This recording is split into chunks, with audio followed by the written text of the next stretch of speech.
Item ಯಾವುದೇ ಇರಲಿ try ಮಾಡಿ ಆಚಿ ಚಿಕನ್ ಮಸಾಲಾ. ಆಚಿ ಚಿಕನ್ ಮಸಾಲಾ.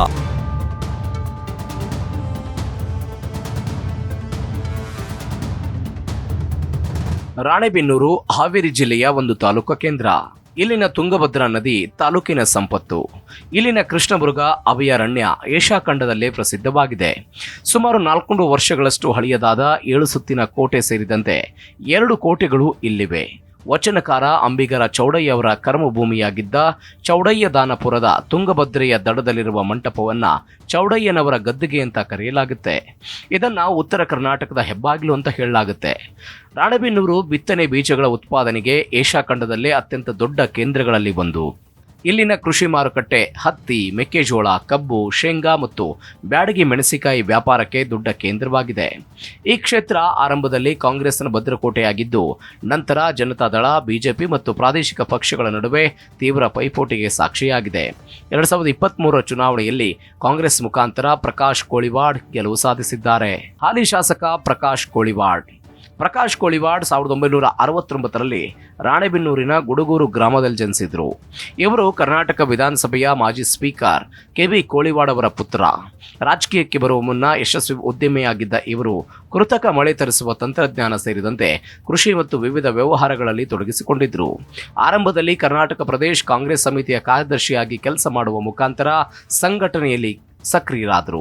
ತಂದೆಯ ರಾಜಕೀಯ ನೆರಳಲ್ಲೇ ಬೆಳೆದ ಇವರು ಅನೇಕ ಸಾಮಾಜಿಕ ಕೆಲಸಗಳನ್ನು ಮಾಡ್ತಾ ಜನರಿಗೆ ಹತ್ತಿರವಾದರು.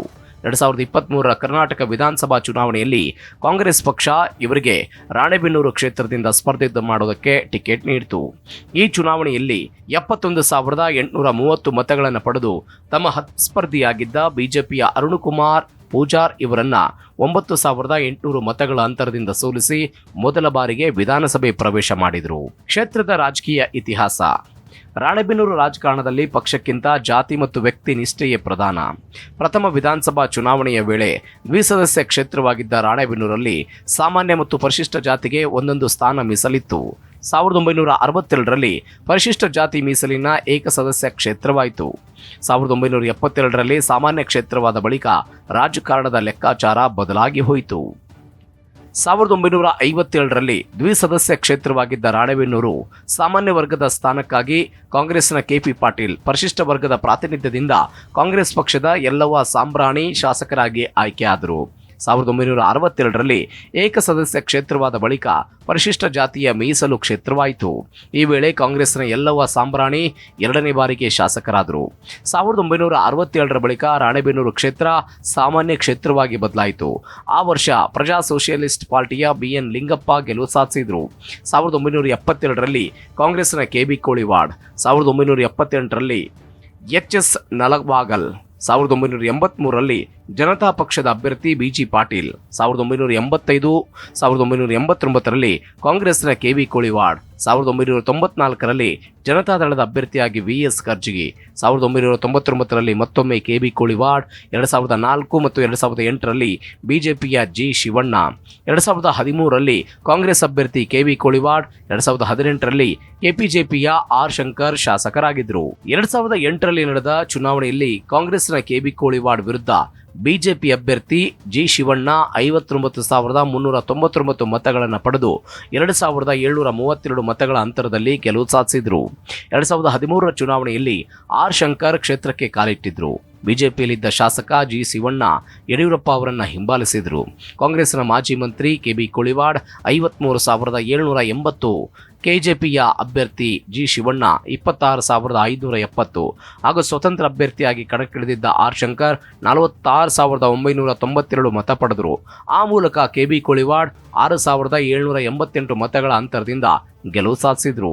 ಆಗ ಬಿಜೆಪಿ ಅಭ್ಯರ್ಥಿಯಾಗಿ ಕಣಕ್ಕಿಳಿದಿದ್ದ ಅರುಣಕುಮಾರ್ ಪೂಜಾರ್ ಕೇವಲ 9,476 ಮತಗಳನ್ನಷ್ಟೇ ಪಡೆದುಕೊಂಡರು. 2018ರ ಚುನಾವಣೆಯಲ್ಲಿ ಯಡಿಯೂರಪ್ಪನವರ ಅನುಯಾಯಿ ಮಾಜಿ ಶಾಸಕ ಜಿ. ಶಿವಣ್ಣ ನಿಧನರಾಗಿದ್ದರಿಂದ ಬಿಜೆಪಿಗೆ ಸಮರ್ಥ ಅಭ್ಯರ್ಥಿ ಇಲ್ಲದಾಗಿತ್ತು. ಬಳಿಕ ಬಿಜೆಪಿಯಿಂದ ಕೆಳಗಾರ್ ಅವರನ್ನು ಅಭ್ಯರ್ಥಿಯಾಗಿ ಕಣಕ್ಕಿಳಿಸಿದರು.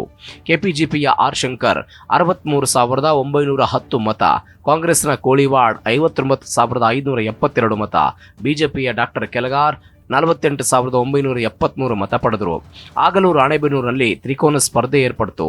ಕಾಂಗ್ರೆಸ್ನ ಕೆಬಿ ಕೋಳಿವಾಡ್ ವಿರುದ್ಧ 4,338 ಮತಗಳ ಅಂತರದಲ್ಲಿ ಕೆಪಿಜಿಪಿ ಅಭ್ಯರ್ಥಿ ಆರ್ ಶಂಕರ್ ಗೆಲುವು ಸಾಧಿಸಿದರು.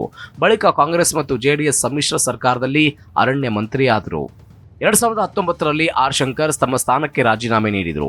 ಆಗ ಚುನಾವಣೆಯಲ್ಲಿ ಅರುಣ್ ಕುಮಾರ್ ಪೂಜಾರ್ ಅವರನ್ನ ಬಿಜೆಪಿ ಉಪಚುನಾವಣೆಯಲ್ಲಿ ಕಣಕ್ಕಿಳಿಸಿತು. ಆ ಚುನಾವಣೆಯಲ್ಲಿ ಅರುಣ್ ಕುಮಾರ್ ಪೂಜಾರ್ ಗೆಲುವು ಸಾಧಿಸಿದರು. 2023ರಲ್ಲಿ ಬಿಜೆಪಿಯಿಂದ ಮತ್ತೊಮ್ಮೆ ಅರುಣ್ ಕುಮಾರ್ ಪೂಜಾರ್ ಸ್ಪರ್ಧಿಸಿ ಸೋಲು ಅನುಭವಿಸಿದ್ರೆ ಕಾಂಗ್ರೆಸ್ನ ಪ್ರಕಾಶ್ ಕೋಳಿವಾಡ್ ಗೆಲುವು ಸಾಧಿಸಿದ್ದಾರೆ. ಕ್ಷೇತ್ರದ ರಾಜಕೀಯ ಲೆಕ್ಕಾಚಾರ. ರಾಣೆಬೆನ್ನೂರು ಕ್ಷೇತ್ರದಲ್ಲಿ ಲಿಂಗಾಯತ ಮತಗಳು ಬಹುತೇಕ ನಿರ್ಣಾಯಕ. ಇನ್ನುಳಿದಂತೆ ಕುರುಬ ಮತ್ತು ಮುಸ್ಲಿಂ ಮತಗಳು ಅಭ್ಯರ್ಥಿಗಳ ಗೆಲುವಿನ ತಕ್ಕಡಿಯಾಗಿವೆ. ಲಿಂಗಾಯತ ಸಮುದಾಯದ 85,000, ಮುಸ್ಲಿಂ 37,000, ಕುರುಬ 36,000, ಪರಿಶಿಷ್ಟ ಜಾತಿ ಮತ್ತು ಪರಿಶಿಷ್ಟ ಪಂಗಡದ 30,000 ಮತ್ತು ಜೈನ್ ಕ್ರಿಶ್ಚಿಯನ್ ಧರ್ಮೀಯರ ಜೊತೆಗೆ ಸಣ್ಣ ಪುಟ್ಟ ಜಾತಿಯ ಸಮುದಾಯದ ಮತದಾರರು ಈ ಕ್ಷೇತ್ರದಲ್ಲಿದ್ದಾರೆ.